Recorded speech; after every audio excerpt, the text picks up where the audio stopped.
स्वाध्यायः परमः। Doctor Baba Saheb Ambedkar open university.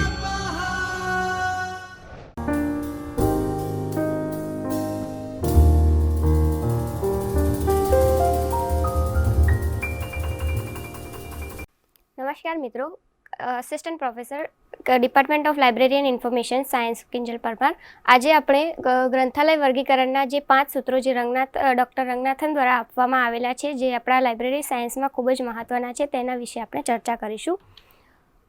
સૌપ્રથમ પ્રસ્તાવના.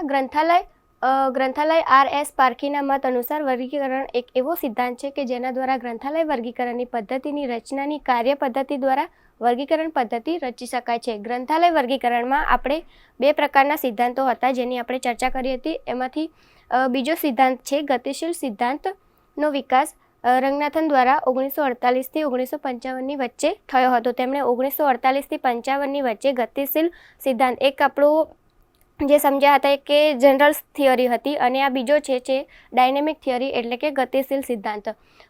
તેમણે તેમના જે પ્રથમ પુસ્તક હતું પ્રોલેગોમેના ટુ લાઇબ્રેરી ક્લાસિફિકેશન 1957માં તેમણે આ સિદ્ધાંતને પ્રકાશિત કર્યું હતું.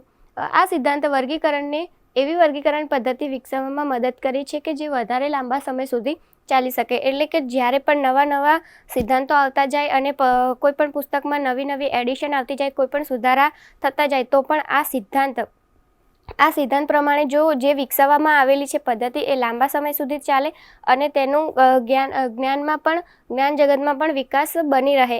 એવી જ રીતે ડૉક્ટર S.R. રંગનાથને ગતિશીલ સિદ્ધાંતને બનાવ્યો હતો. ગતિશીલ સિદ્ધાંતને આમ તો 3 વિભાગમાં તેમણે ઘણા બધા સિદ્ધાંતો હતા.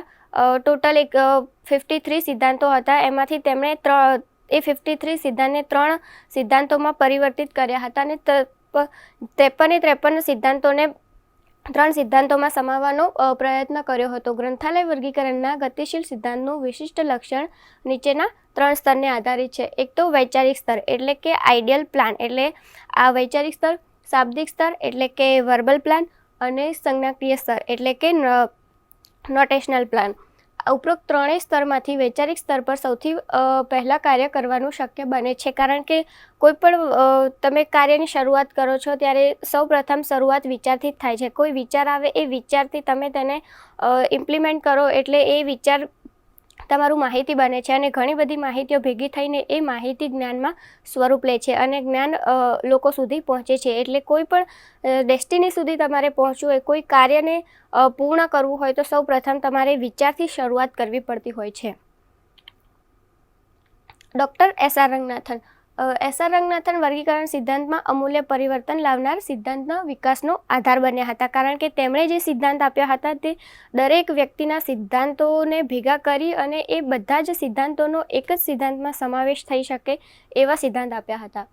તેમનો ભાર હંમેશા એ રહેતો હતો કે ગ્રંથાલયમાં વર્ગીકરણ ગ્રંથાલય વિજ્ઞાનના સૂત્રો પ્રમાણે થવું જોઈએ. એટલે કે જે પણ ગ્રંથાલય વર્ગીકરણ થાય છે એ ઘણા બધા લોકોએ સિદ્ધાંત આપ્યા હતા.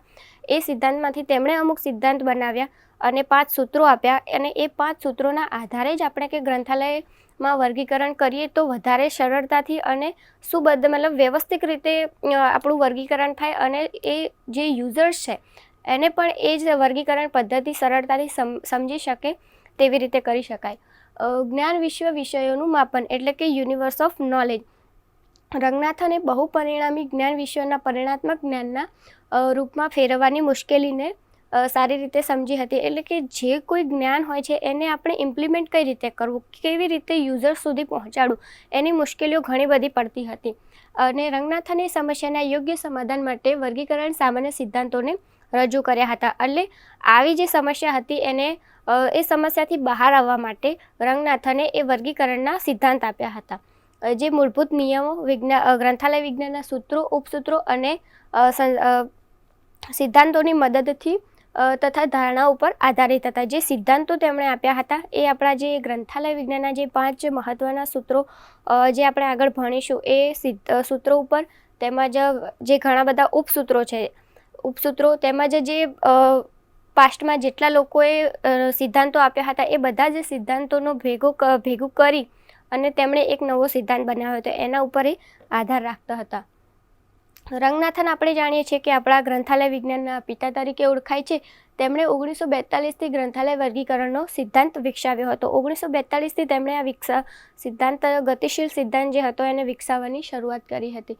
અને તેમનું જે 1937માં તેમની પ્રથમ પુસ્તક જે આવી હતી એમણે એને પ્રકાશિત કર્યું હતું. તેમણે આદર્શમૂલક સિદ્ધાંતોની એક લાંબી સૂચિ આપી હતી. તેના આધારભૂત સૂત્રો, અભિધારણાઓ, ઉપસૂત્રોનું નામ આપ્યું હતું.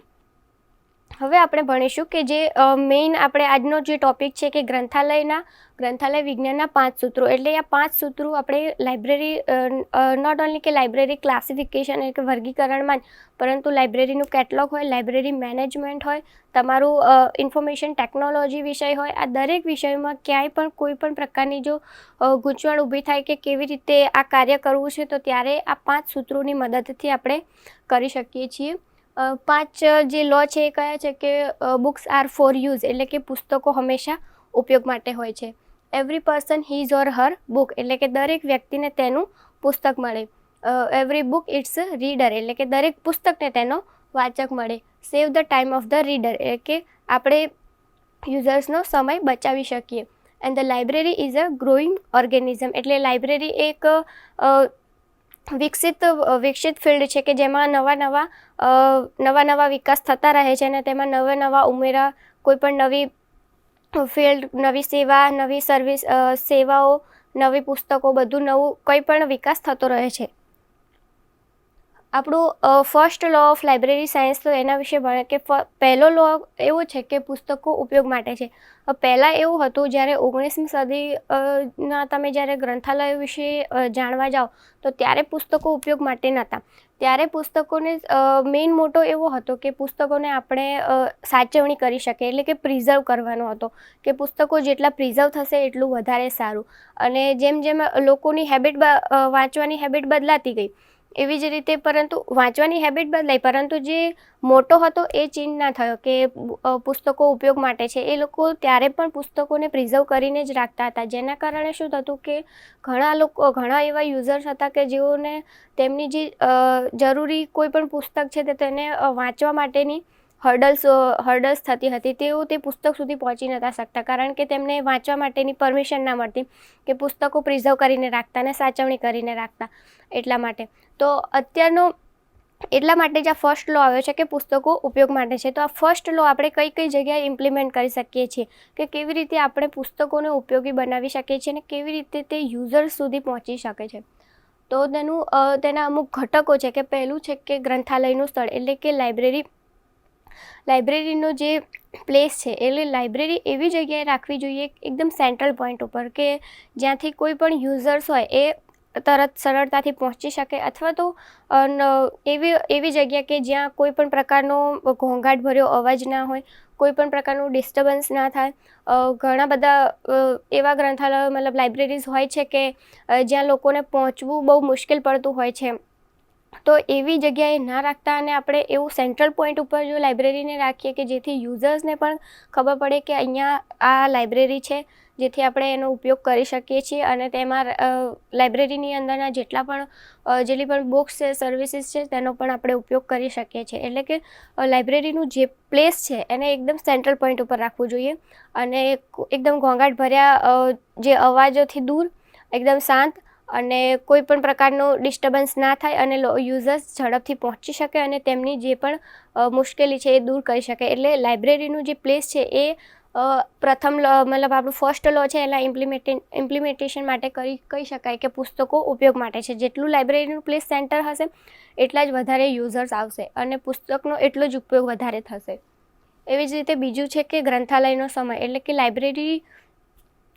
લાઇબ્રેરીના વર્કિંગ અવર્સ જનરલી 10થી 6 એવું બધા માનતા હોય છે, પરંતુ ઘણા બધા એવા લોકો હોય છે કે જેઓ આ શિડ્યુલ પ્રમાણે ના બંધ બેસતું હોય, એ લોકો ના પહોંચી શકતા હોય. તો એવો ટાઈમ રાખવો જોઈએ કે જેથી યુઝર્સ એમના સમય પ્રમાણે આવી શકે. ઘણી બધી જગ્યાએ એવું હોય છે કે લાઇબ્રેરીઓ જે વર્કિંગ અવર હોય છે એ દરમિયાન બંધ રહેતી હોય છે અને કોઈ પણ જે કર્મચારીઓ કે હોય તો એમના એક્સ્ટ્રા વર્ક હોય એને પૂરું કરીને પછી લાઇબ્રેરીને સ્ટાર્ટ કરતા હોય છે. તો એવું ના કરવું જોઈએ કે કોઈ પણ યુઝર્સ છે એ પોતાના વર્કિંગ અવર દરમિયાન જ આવશે કે લાઇબ્રેરીનો વર્કિંગ અવર દરમિયાન જ એ લાઇબ્રેરીનો યુઝ કરવા આવશે. તો આપણે એ લાઇબ્રેરીના વર્કિંગ અવર દરમિયાન જ જો લાઇબ્રેરી ઓપન રાખીએ તો એ દરેક જે પણ યુઝર છે એ પોતાના જે પણ પુસ્તકો કે સેવા કે કંઈ પણ એને જરૂર છે તો એ લાઇબ્રેરીમાંથી યુઝ કરી શકશે. એટલે લાઇબ્રેરી નો વર્કિંગ અવર દરમિયાન જો ઓપન રાખીશું તો વધારે ને વધારે યુઝર્સ આવશે અને વધારે ને વધારે બુક્સ યુઝ થશે. સેકન્ડ કે થર્ડ છે કે ગ્રંથાલયની ઇમારત અને ફર્નિચર.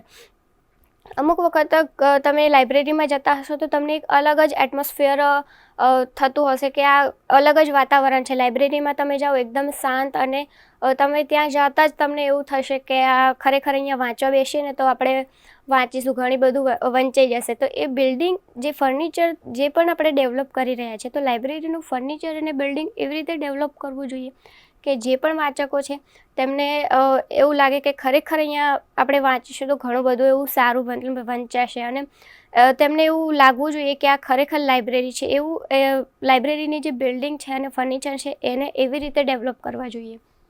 અને ગ્રંથાલયના કર્મચારીઓ એટલે કે લાઇબ્રેરીનો સ્ટાફ હંમેશા પહેલાં એવું હતું કે લાઇબ્રેરીમાં પુસ્તકોને પ્રિઝર્વ કરવાનું જ મેઇન મોટો હતો એટલે લાઇબ્રેરી સ્ટાફ પણ એટલો બધો નહોતો. પરંતુ જેમ જેમ આઈટી અને આઈસીટી આવતું ગયું એવી રીતે લાઇબ્રેરીઝનું ડેવલપમેન્ટ વધતું ગયું ને નવા અત્યારે ડિજિટલ લાઇબ્રેરી પણ એટલી જ ઉપયોગમાં આવતી ગઈ. એટલે લાઇબ્રેરી સ્ટાફનું પણ એક અલર્ટ રહેવું જોઈએ કે એ હંમેશા કોઈ પણ યુઝર્સ આવે તો એને મતલબ સ્માઇલની સાથે કોઈ પણ એવું કહી શકાય કે સર્વિસ વિથ અ સ્માઇલ એમ કે તમારે કોઈ પણ યુઝર્સ આવે છે તો એને સર્વિસીસ તમારે સ્માઇલ સાથે આપવી જોઈએ. એની કોઈ પણ કારણ કે યુઝર્સ ત્યારે જ આ લાઇબ્રેરીમાં આવે છે કે જ્યારે એને ખબર હોય કે મારી કોઈ પણ મતલબ જે ક્વેરીઝ છે એ હું લાઇબ્રેરીમાં જઈશ તો સોલ્વ થઈ જશે.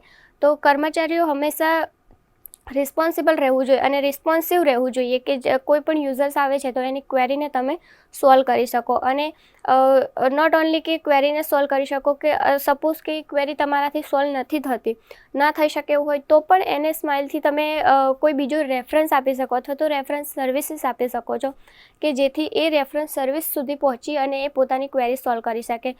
ઘણી બધી જગ્યાએ એવું પહેલાં એવું બનતું હતું કે જ્યારે યુઝર્સ લાઇબ્રેરીમાં આવતો ત્યારે તેને કોઈ પણ ક્વેરી હોય તો તેને જાતે શોધવા જવી પડતી, કોઈ બુક્સની રિક્વાયરમેન્ટ્સ હોય તો એને જાતે શોધવી પડતી હતી. તો અત્યારે જે પહેલાં હતું એ અત્યારે ના થવું જોઈએ કારણ કે અત્યારનો યુઝર્સ એટલો રિસર્ચ વર્કમાં એટલો વધારે પડતો આગળ થઈ રહ્યો છે કે જે એની ક્વેરીઝ અત્યારનો જે ચાલી રહ્યો છે અત્યારનો જે સમય છે એ પ્રમાણે હોય છે. એટલે એ ત્યારે જ આવે લાઇબ્રેરીમાં કે એને ખબર હોય કે આ જે પણ ક્વેરીઝ છે લાઇબ્રેરીમાં સોલ્વ થશે. એટલા માટે કર્મચારીઓ હંમેશા રિસ્પોન્સિવ રહેવું જોઈએ અને હંમેશા સર્વિસ આપવા માટે તૈયાર રહેવું જોઈએ કે જેથી જો કર્મચારીઓ એટલા રિસ્પોન્સિવ હશે તો એક યુઝર્સને ખબર પડશે કે હા ભાઈ આ લાઇબ્રેરીમાં ચલો આ જે સ્ટાફ છે એ ખૂબ જ રિસ્પોન્સિવ છે અને સારો એવો રિસ્પોન્સ આપે છે અને મારી ક્વેરી સોલ્વ થઈ ગઈ તો એ એક યુઝર બીજા 2 યુઝર્સને લઈને આવશે અને એવી જ રીતે યુઝર્સમાં વધારો થશે. અને જેટલા યુઝર્સ આવશે એમની અલગ અલગ ડિમાન્ડ હશે, એમને નવા પુસ્તકો વાંચવા મળશે અને એમને નવી નવી સેવાઓ મળશે. તો એ જેટલા વધારે યુઝર્સ આવશે એવી રીતે પુસ્તકોનો પણ ઉપયોગ વધતો જશે અને ઇનડાયરેક્ટલી લાઇબ્રેરીનો પણ ઉપયોગ એટલો જ વધતો જશે.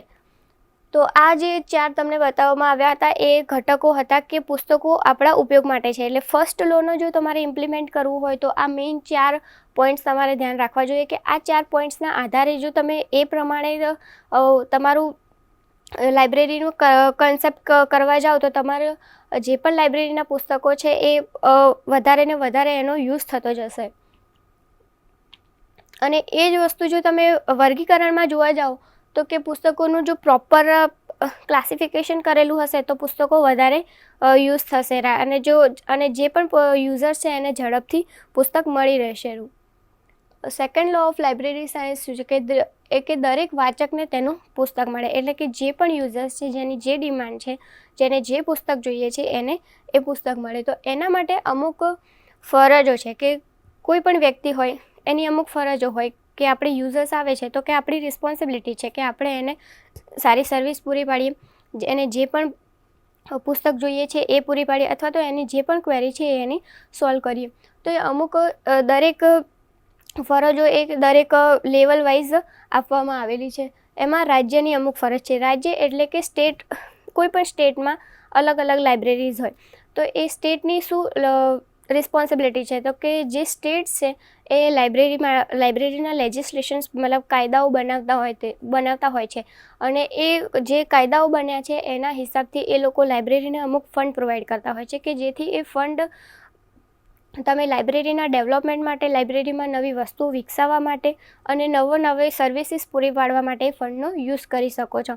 તો એ ફંડ જે પણ બજેટ છે, કોઈ પણ રાજ્યનું જે પર્ટિક્યુલર બજેટ હોય એમાંથી લાઇબ્રેરી માટે અમુક ફંડ ફાળવવો જોઈએ. તો દરેક રાજ્યની એ ફરજ છે કે જો તમે જે બજેટ છે એમાંથી થોડું કે ઘણું જે લાઇબ્રેરી માટે થોડું તમે આપી રહ્યા છો તો લાઇબ્રેરીમાં ડેવલપમેન્ટમાં ઘણો બધો એવો જે પણ નવું ડેવલપ કરવાનું છે એ ઘણું બધું થઈ શકે છે. એટલે કે લાઇબ્રેરીમાં કોઈ પણ નવું પુસ્તક લાવવું હોય, સેવાઓ આપવી હોય કે ડિજિટલ લાઇબ્રેરી બનાવવી હોય તો એનું ડેવલપમેન્ટ થઈ શકે છે કે જેથી તમે એને એક પર્ટિક્યુલર ફંડ આપી દો કે જેનાથી લાઇબ્રેરી ડેવલપ થઈ શકે અને એના કારણે જેટલી વધારે સારી લાઇબ્રેરી ડેવલપ થઈ શકશે, લાઇબ્રેરીને ફંડ આપીશું તો લાઇબ્રેરી ડેવલપ થશે અને એવી જ રીતે દરેક જે વાચક છે એને એનું પુસ્તક મળી રહેશે.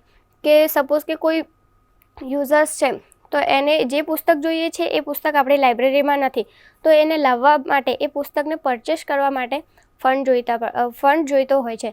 તો એ ફંડ જ્યારે જે પર્ટિક્યુલર ઓથોરિટી હોય છે, સ્ટેટ હોય છે કે એ એવા લો બનાવે કે જેનાથી કે આટલું બજેટ છે, ટોટલ બજેટ એમાંથી આટલું પર્ટિક્યુલર બજેટ આટલા પર્સન્ટેજ બજેટ તો લાઇબ્રેરી માટે મતલબ ફાળવવું જ જોઈએ કે જેનાથી લાઇબ્રેરી ડેવલપ થઈ શકે. તો એની ફરજ છે કે લાઇબ્રેરી માટે ફંડ પ્રોવાઈડ કરે કે જેથી લાઇબ્રેરી ડેવલપ થઈ શકે. બીજું છે કે ગ્રંથાલય અધિકારીની ફરજ એટલે કે લાઇબ્રેરી ઓથોરિટી કે જેવી રીતે સ્ટેટ લેજિસ્લેશન છે એણે લો બનાવી દીધો હોય, પર્ટિક્યુલર એણે બજેટમાંથી ફંડ પ્રોવાઈડ પણ કરી દીધો હોય, પરંતુ જો લાઇબ્રેરી ઓથોરિટી એ જે ફંડ છે એનો પ્રોપર યુઝ નહીં કરે તો એનો કોઈ મતલબ નથી. એટલે કે જે પણ તમે લાઇબ્રેરી માટે જે પણ તમને બજેટ ફાળવવામાં આવ્યું છે, પર્ટિક્યુલર ફંડ અલગ વિભાગો પાડી અને બજેટ આપવામાં આવતું હોય છે કે તમારું એક્વિઝિશન છે એટલે કે પુસ્તકો ખરીદી માટે તમને આટલું મળે છે, તમારા જે મેગઝીન માટે છે એ આટલું તમને બજેટ ફાળવવામાં આવે છે, કોઈ ફર્નિચર બિલ્ડિંગ માટે છે તો કે આટલું બજેટ તો એવી રીતે બજેટને અલગ રીતે ફાળવવામાં આવે છે. તો એ બજેટને તમારે બજેટ જે પણ તમને આપવામાં આવ્યું છે એનો પ્રોપર યુઝ કરવો જોઈએ કે કોઈ સપોઝ કે ચલો લાઇબ્રેરી બિલ્ડિંગ કે ફર્નિચરની એટલી રિક્વાયરમેન્ટ નથી પરંતુ કે કોઈ પણ યુઝર્સ છે એને આ પુસ્તક બહુ જ રિક્વાયર છે કે એના વગર એને નહીં ચાલે એવું કે એ રિસર્ચ સ્કોલર છે કે એને આ પુસ્તકની જરૂરત છે અથવા તો આ મેગઝીનની જરૂર છે કે જેમાં આ પર્ટિક્યુલર રિસર્ચ પેપર છે એની એને જરૂર છે. તો એવા સમયે તમે લાઇબ્રેરીનું બિલ્ડિંગ પ્લાન ના કરતા બિલ્ડિંગ અથવા તો ફર્નિચરને થોડા સમય માટે મુલતવી કરી શકો અને ત્યારે એવા સમયે યુઝર્સની ડિમાન્ડને પહેલાં ધ્યાનમાં રાખવામાં આવે છે કે યુઝર્સને પહેલાં આપણે રિસ્પોન્સ આપીએ કે યુઝર્સની જે ડિમાન્ડ છે એને પહેલાં પૂરી કરીએ. એટલે કે જે લાઇબ્રેરી ઓથોરિટી છે એની રિસ્પોન્સિબિલિટી એવી બને છે કે જે પણ તમને બજેટ આપવામાં આવ્યું છે એને પ્રોપર પ્લાનિંગથી, પ્રોપર રીતે અને કેટલું બજેટ ક્યાં વાપરવું, કેવી રીતે વાપરવું એને કોઈ પણ રિસ્પોન્સિબિલિટી લેવી હોય તો એ લાઇબ્રેરી ઓથોરિટીની છે કે એને દરેક યુઝર્સની, નોટ ઓન્લી કે યુઝર્સ, કોઈ પણ સ્ટાફને રિલેટેડ છે, એ લાઇબ્રેરીને રિલેટેડ છે, યુઝર્સને રિલેટેડ છે, બધા જ જેટલા પણ ફેક્ટ્સ છે બધા ફેક્ટ્સને ધ્યાનમાં રાખી અને એને ડિસિઝન લેવાનું હોય છે અને એ પ્રોપર જે પણ ફંડ મળ્યો છે એને દરેક વિભાગ વાઇઝ તેને ડિવિઝન કરવું પડે છે કે આ ફંડ આટલો આમાં જશે, આટલો આમાં જશે. તો એની જવાબદારી છે કે એ પ્રોપર જે પણ તમને ફંડ મળ્યો છે એ ફંડને પ્રોપર યુઝ કરો. અનયુટિલાઇઝ ઘણી જગ્યાએ એવું થતું હોય છે કે જે જરૂરી નથી તો એવી જગ્યાએ એ ફંડને યુઝ ના કરો કે જેથી અનયુટિલાઇઝ થઈ જાય, જેની કોઈ જરૂર જ નથી એવી વસ્તુઓ ઉપર કે અથવા તો એવી પુસ્તકો, ઘણી બધી એવી બુક્સ હોય કે જે વપરાતી જ ના હોય તો એની પાછળ ખર્ચ કર્યા કરતાં કોઈ નવી પુસ્તકો લાવો અથવા તો નવા મેગઝીન્સ વસાવો. તો એ જે લાઇબ્રેરી ઓથોરિટી છે એની ફરજમાં આવે છે. કર્મચારીની ફરજ, સ્ટાફની શું ફરજ છે? જેવી જ રીતે કીધું કે બુક્સ આર ફોર યુઝ, તો જે કર્મચારીઓ 90 એંગલ સ્માઇલથી કોઈ પણ યુઝર્સને રિસ્પોન્સ આપશે તો એક યુઝર્સ જશે તો બીજા 3 યુઝર્સને લઈને આવશે. એવી રીતે સ્ટાફની એ રિસ્પોન્સિબિલિટી છે કે જે પણ ઓથોરિટી છે એણે પ્રોપર ડિવિઝન કરી દીધું છે એ પ્રમાણે ડિવિઝન પ્રમાણે દરેક વસ્તુઓ મતલબ આવતી હોય છે કે જે આટલું પર્સન્ટેજ બજેટ તમે પરચેસ પાછળ કરો છો, આટલું તમે જર્નલ પરચેસ પાછળ કરો છો. તો એવી રીતે કર્મચારીઓએ હંમેશા મતલબ જે સ્ટાફ હોય છે એ યુઝર્સના અટ્રેક્ટમાં રહેતો હોય છે કે ડાયરેક્ટ ઇન્ટરેક્શન યુઝર સાથે હોય છે જે સ્ટાફ, અને ખાસ કરીને જે વ્યક્તિ સર્ક્યુલેશન ડેસ્ક કહીએ કે જે આપણે પહેલાં પણ કહ્યું હતું કે સર્ક્યુલેશન ડેસ્ક એ આપણે લાઇબ્રેરીનું હાર્ટ છે, અને જે વ્યક્તિ સર્ક્યુલેશન ડેસ્ક ઉપર બેસતો હોય છે એની રિસ્પોન્સિબિલિટી છે કે તેને હંમેશા ડાયરેક્ટ રિલેશન મતલબ યુઝર સાથે ડાયરેક્ટ રિલેશન રાખવું જોઈએ કે જેથી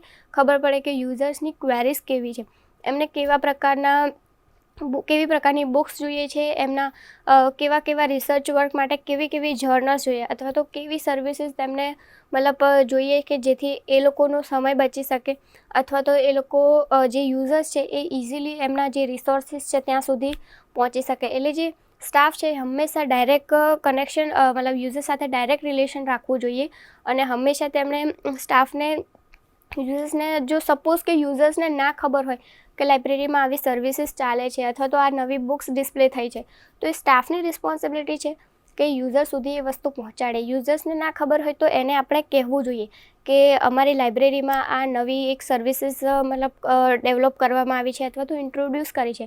જો મતલબ આ સર્વિસીસથી તમને કોઈ પણ રીતે હેલ્પ થતી હોય કે તમારો સમય બચતો હોય અથવા તો તમને ઇઝીલી કોઈ પણ રિસોર્સ મળતા હોય તો તમે આ સર્વિસનો યુઝ કરી શકો છો. એવી જ રીતે કોઈ નવું ડિસ્પ્લે થયું, મતલબ ન્યૂ બુક્સ ડિસ્પ્લે કરી છે, ન્યૂ મેગઝિન્સ ડિસ્પ્લે કર્યા છે, તો એ પણ તમારે મતલબ યુઝર્સને કહેવું જોઈએ કે નવી બુક્સ ડિસ્પ્લે કરી છે, એમાંથી તમને જો તમારે કોઈ પણ કામ નહીં હોય તો તમે જોઈ શકો છો અને ઇસ્યુ કરાવી શકો. એટલે જે પણ સ્ટાફ છે એને હંમેશા ઇન્ટરેક્ટ રહેવું જોઈએ યુઝરથી, તો કે જેથી યુઝર્સની નવી ક્વેરીઓ ખબર પડે, અને ક્વેરીઝના બેઝિસ ઉપર લાઇબ્રેરીઝ નવી સર્વિસીસ ડેવલપ કરી શકે છે, અને નવી સર્વિસીસ પ્લસ કે નવું કોઈ પણ વસ્તુ જો કોઈ બી નવો એરિયા પણ ડેવલપ કરી શકાય અથવા તો નવો સેક્શન પણ આપણે એક ક્વેરીઝના બેઝિસ ઉપર ડેવલપ કરતા હોઈએ છીએ. એટલે હંમેશા સ્ટાફની એ રિસ્પોન્સિબિલિટી છે કે હંમેશા યુઝર સાથે ઇન્ટરેક્ટ રહે. એવી જ રીતે વાચકોની પણ એટલી જ ફરજ છે. જેટલી જ સ્ટાફની રિસ્પોન્સિબિલિટી હોય એટલી જ રીડરની રિસ્પોન્સિબિલિટી હોય છે કે રીડર શું કરતા હોય છે કે સપોઝ કે ચલો આજે એક રીડર છે એ બુક્સ લઈ જાય છે 14 દિવસ માટે, તો ઘણા બધા એવા યુઝર્સ હોય છે કે જે 14 દિવસ થઈ ગયા હોય છતાં પણ એ બુક્સને રિટર્ન નથી કરતા હોતા. તો એવા કેસીસમાં શું થાય કે એ જ બુક્સની રિક્વાયરમેન્ટ જરૂરી નથી કે એક જ બુકની રિક્વાયરમેન્ટ એક જ વ્યક્તિને થતી હોય. એક બુકની રિક્વાયરમેન્ટ ઘણી વ્યક્તિને થતી હોય અને સપોઝ કે મલ્ટી કોપીઝ લાઇબ્રેરીમાં અવેલેબલ નથી, તો એવા કેસીસમાં એ જે સેકન્ડ યુઝર છે એ વેઇટ કરશે કે ફર્સ્ટ યુઝર રિટર્ન કરે અને ત્યારે એ લે. પરંતુ જો ફર્સ્ટ યુઝર જે ટાઈમ પીરિયડ્સ લિમિટ આપી છે તમને, એ લિમિટમાં જ જો તમે પુસ્તકને મતલબ રિટર્ન નથી કરતા, તો જે સેકન્ડ યુઝર છે એ મતલબ વંચિત રહેશે. એની જે રિક્વાયરમેન્ટ છે એ ક્યાંય ને ક્યાંય ડિપ્રાઇવ થશે કે એને વેઇટ કરવો પડશે અને એનો સમય પણ બગડશે. એવી રીતે વાચકોની એ રિસ્પોન્સિબિલિટી છે કે જે તમને રૂલ્સ છે, લાઇબ્રેરીના રૂલ્સ રેગ્યુલેશન એ પ્રોપર ફોલો કરો કે જેથી જે પણ સ્ટાફ છે એ તમને સારો એવો રિસ્પોન્સ આપી શકે. જો રીડર રિસ્પોન્સિબિલિટી લેશે તો સ્ટાફ પણ એટલી સામે રિસ્પોન્સિવનેસ થી સર્વિસીસ પ્રોવાઈડ કરશે. એ પ્લસ કે કોઈ પણ રીડર છે એ બુક્સને ઘણી બધી જગ્યાએ એવું વિચારતા હોય છે કે આ બુક્સ આપણી ક્યાં છે, આ તો લાઇબ્રેરીની પુસ્તક છે ને એટલે આને સાચવવાની શું જરૂર. પરંતુ જો એ વસ્તુ જો પોતાની બુક્સ છે એવી રીતે વિચારીને જો તમે એને સાચવણી કરો ને તો વધારે સારું. કે ઘણા બધા લોકો એવું કરતા હોય છે કે લઈ જાય છે એકદમ નવી બુક્સને, રિટર્નમાં પછી એ જ બુક્સને કાં તો ફાટી ગઈ હોય અથવા તો એનું બાઇન્ડિંગ તૂટી ગયું હોય એવી રીતે આપતા હોય છે. તો એના કારણે શું થતું હોય છે કે લાઇબ્રેરીમાં પછી એને બાઇન્ડિંગ માટેનું, એને પ્રોપર પ્રિઝર્વ કરવા માટે ઘણી બધી એવી મતલબ પ્રોસેસ કરવી પડતી હોય છે. તો એવું ના થાય એના માટે યુઝર્સની રિસ્પોન્સિબિલિટી છે કે એ જે પણ બુક્સ લઈ જાય છે એનું પ્રોપર મતલબ એને સાચવે અને યુઝ થઈ જાય. જેટલા દિવસ માટે તમને યુઝ કરવા માટે આપી છે એ દિવસ પૂરા થઈ જાય એટલે રિટર્ન કરે અથવા તો રીઇશ્યુ કરાવી દે. તેથી જેના કારણે કે બીજા યુઝર્સની જરૂર છે તો એ જરૂર છે એને, તો પછી એ વેઇટ ના કરે અથવા તો બીજી કોઈ મતલબ લાઇબ્રેરીમાંથી અથવા તો એને કોઈ બીજી પુસ્તક આપી શકે. એટલે એ યુઝર્સની રિસ્પોન્સિબિલિટીમાં પણ અમુક વસ્તુ આવે છે કે જો આ લો આપણે ઇમ્પ્લિમેન્ટ કરવા જઈએ આપણો સેકન્ડ લો કે દરેક વાચકને તેનું પુસ્તક મળે. તો એમાં આ બધી ફરજો કે કોઈ સ્ટેટની રિસ્પોન્સિબિલિટી છે કે પર્ટિક્યુલર લો બનાવે, લાઇબ્રેરી ઓથોરિટીની રિસ્પોન્સિબિલિટી છે કે જે પણ તમને બજેટ આપવામાં આવે છે એનું પ્રોપર તમે પ્લાનિંગ કરો, પ્લસ ગ્રંથાલયના અધિકારીઓ, કર્મચારીઓ અને વાચકોની ફરજ બને છે કે તેઓ પણ પોતાની રિસ્પોન્સિબિલિટીને ફોલો કરે. એવી જ રીતે third law of library science શું છે એ કે વાચક દરેક પુસ્તકને તેનો વાચક મળે. એવી જ રીતે કે લાઇબ્રેરી તમે ઓપન એક્સેસ રાખી શકો છો, એટલે કે દરેક વાચક આવી શકે અને એનું પુસ્તક મળે. લાઇબ્રેરીનું કેટલોગ જે વેબ ઓપેક હોય છે, ઓપેક તમારે ઓપન રાખવું જોઈએ જેથી યુઝર્સ ઇઝીલી તેને યુઝ કરી શકે અને તેનું રિસોર્સિસ ફાઇન્ડ કરી શકે. સેવાઓ જેમ કે નવી તમને કીધું કે નવી સેવાઓ આપવી જોઈએ, કે સર્વિસીસ પ્રોવાઈડ કરો, ન્યૂ ડિસ્પ્લે કરો કે જેથી દરેક કોઈ રીડરને જે બી બુક્સ રિક્વાયર છે તો એ ઇઝીલી એને શોધી શકે. Fourth law of library science શું છે કે વાચકનો સમય. આપણું મેઇન મોટો એવો હોય છે કે આપણે યુઝર્સનો સમય બચાવી શકીએ. તો એ કઈ રીતે? તો કે ઓપન એક્સેસ હશે તો ઇઝીલી સમય બચી શકશે. પુસ્તકોનું જો પ્રોપર ક્લાસિફિકેશન કરેલું હશે તો યુઝર્સને એ પુસ્તક ઇઝીલી મળી રહેશે. પુસ્તકોનું કેટલોગ એટલે કે જો વેબ ઓપેક હોય છે, જે કેટલોગ હોય છે એમાંથી સર્ચ કરી લે અને તરત જ એ નંબર ઉપરથી એ પુસ્તક શોધી લે એટલે એને તરત પુસ્તક મળી જાય, એટલે એનો સમય બચી શકે છે. અને પુસ્તકની આપલે સર્વિસ એટલે કે જે સર્ક્યુલેશન હોય છે કે ઇઝીલી ઇસ્યુ રિટર્ન એ કરી શકે. યુનિયન કેટલોગ, સપોઝ કે એક પુસ્તક છે જે આપણી લાઇબ્રેરીમાં નથી અને બીજી લાઇબ્રેરીમાં છે, તો એ પુસ્તકને મંગાવવા માટેની પ્રોસેસ એ યુનિયન કેટલોગ થ્રુ, મતલબ આપણે યુનિયન કેટલોગથી ખબર પડી જાય કે કઈ લાઇબ્રેરીમાં છે અને ત્યાંથી આપણે મંગાવી શકીએ. તો એને એ લાઇબ્રેરી સુધી ના જવું પડે અને આપણી લાઇબ્રેરીમાંથી જ એને એ પુસ્તક મળી જાય છે. અને બીજું કે રેફરન્સ સર્વિસ, સપોઝ આપણે ક્વેરી સોલ્વ નથી કરી શકતા તો એને કોઈ રેફરન્સ આપી દઈએ તો એ તરત જ એ રેફરન્સ સુધી પહોંચી અને એની ક્વેરી સોલ્વ કરી શકે. તો ત્યાં આપણું ફોર્થ લો ઇમ્પ્લિમેન્ટેશન થશે. અને fifth law of library science એટલે કે લાઇબ્રેરી ગ્રોઈંગ ઓર્ગેનિઝમ, એટલે કે જે પણ બુક સ્ટોક છે એટલે કે એવરી યર તમે બુકનું સ્ટોકિંગ કરતા રહો એટલે તમને ખબર પડે કે કેટલી પુસ્તકો છે. પ્લસ કે સંગ્રહ એટલે કે નવા પુસ્તકો એડ થતા જાય, એટલે કે જે રીતે સંગ્રહનો વિકાસ થતો જશે એવી રીતે લાઇબ્રેરી ડેવલપ થતી જશે. કર્મચારીઓ, જેવો સંગ્રહ થાય છે એવી મતલબ સંગ્રહ ડેવલપ થાય છે એનો મતલબ કે નવી સર્વિસીસ પણ પ્રોવાઈડ કરવી પડશે અને એ જે ડોક્યુમેન્ટ છે એની પ્રોસેસ પણ કરવી પડશે. તો એના માટે નવા કર્મચારીઓ પણ રિક્વાયર હશે. તો એ નવા કર્મચારીઓ માટે પણ એક સ્પેશિયલ મતલબ નવા કર્મચારીઓને પ્લેસમેન્ટ મળી રહેતું હોય છે. ભવિષ્ય માટે અનામત એટલે કે પ્રોવિઝન, મતલબ ફ્યુચર માટે કોઈ પણ પ્રકારનું પ્રોવિઝન આપણે રાખવું પડતું હોય છે. અને પુસ્તકની છટણી એટલે કે કોઈ પણ જે પુસ્તક રિક્વાયર નથી એ પુસ્તકને તમે લાઇબ્રેરીમાંથી હટાવી દો કે જેથી કરીને નવા પુસ્તકો આવી શકે. અને એ અનયુઝફુલ જે પુસ્તકો છે એને કારણે જે સ્પેસ પ્રોબ્લેમ થતી હોય છે એ સ્પેસ પ્રોબ્લેમ પણ ના થાય અને એના કારણે નવા પુસ્તક આવે અને નવા પુસ્તકના કારણે લાઇબ્રેરી ડેવલપ થાય. અને વાચક જેવી રીતે પુસ્તકો વધશે, સર્વિસીસ વધશે, ઇનડાયરેક્ટલી રીડર્સ પણ એટલા જ વધતા જશે. તો ફ્રેન્ડ્સ, આપણે આજે જે ભણ્યા એ 5 લોઝ ઓફ લાઇબ્રેરી સાયન્સ જે ખૂબ જ મહત્ત્વના છે અને દરેક નોટ ઓનલી કે લાઇબ્રેરી ક્લાસિફિકેશન પણ કેટલોગિંગ મેનેજમેન્ટ દરેક વિષયમાં આ 5 લોઝ કોઈ પણ જગ્યાએ કોઈ પણ તમારી ક્વેરીઝ ઊભી થાય છે તો 5 લોઝ જે છે એ તમને હેલ્પફુલ કરશે. આપણે જે આજે ભણ્યા કે કોઈ 5 સૂત્રો છે, વર્ગીકરણના 5 સૂત્રો વિશિષ્ટતાના આધારે ગોઠવવામાં આવે છે. હવે આપણે આગળના એકમમાં જે રંગનાથન દ્વારા ગતિશીલ સિદ્ધાંતના 3 સ્તર આપવામાં આવે છે, મતલબ 3 પ્લાન્સ આપવામાં આવ્યા છે, એની આપણે ચર્ચા કરીશું. નમસ્કાર મિત્રો. સ્વાધ્યાયઃ પરમ